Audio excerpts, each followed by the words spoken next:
So hey guys, welcome to our channel, welcome to our new video. তো আজকে আমরা চলেছি দার্জিলিং। এই যে প্যাকিং রেডি হয়ে গেছে, এখানে ট্রলি ব্যাগ সব রেডি হয়ে গেছে। ওদিকে আরেকটা ব্যাগ রয়েছে, তো ও খুব এক্সাইটেড আছে। আর বাসের সামনে গিয়ে বাসটাকে দেখাবো কেমন কি আছে, ভেতরে ইন্টেরিয়ারটা দেখাবো, বসার সিটিং অ্যারেঞ্জমেন্ট কেমন আছে ওগুলো দেখাবো। তো চলো বাসের সামনে গিয়ে দেখা হচ্ছে। চল চল চল চল চল চল চল।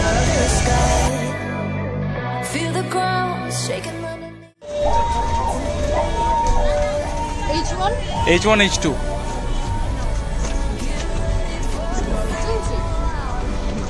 ব্লগিং। এটা একটু রেখে দে। আচ্ছা, এটা মানি ব্যাগে রাখছি। তো অবশেষে শুরু হলো আমাদের বাস জার্নি। এই বাসটি কলকাতা প্ল্যানেট থেকে ছাড়ে এবং শিলিগুড়ি তেনজিং নর্গে বাস স্ট্যান্ডে থামে। এই বাসের টিকিট আপনি চাইলে রেড বাস থেকেও কেটে নিতে পারেন, আমরাও ওটাই করেছিলাম। কলকাতা থেকে শিলিগুড়ি যেতে সময় লাগবে পুরোপুরি 12 ঘন্টা, মানে পুরো এক রাত। এবং এই 12 ঘন্টার মধ্যে বাসটি মাত্র দুটো রেস্ট পয়েন্টে থামবে। এক, রাত 10টা। এখন আপনারা দেখছেন প্রথম রেস্ট পয়েন্ট, যেটা কৃষ্ণনগরে অবস্থিত শঙ্কর মিষ্টান্ন প্রতিষ্ঠান। তো এখানেই আমরা আমাদের রাতের খাবারটি খেয়ে তাড়াতাড়ি আবার বাসে উঠে পড়লাম এবং বাস সকালেই পৌঁছে গেল শিলিগুড়ি।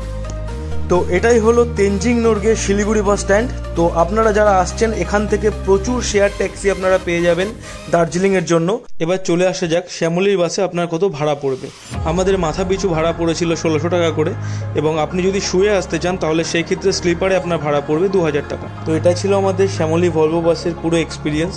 এরপরে ভিডিও আসতে চলেছে সম্পূর্ণ দার্জিলিং ট্যুর এবং তার বাজেট নিয়ে। তো ততদিনের জন্য ভালো থাকুন, সুস্থ থাকুন এবং দেখতে থাকুন রায় অভিজ্ঞতা।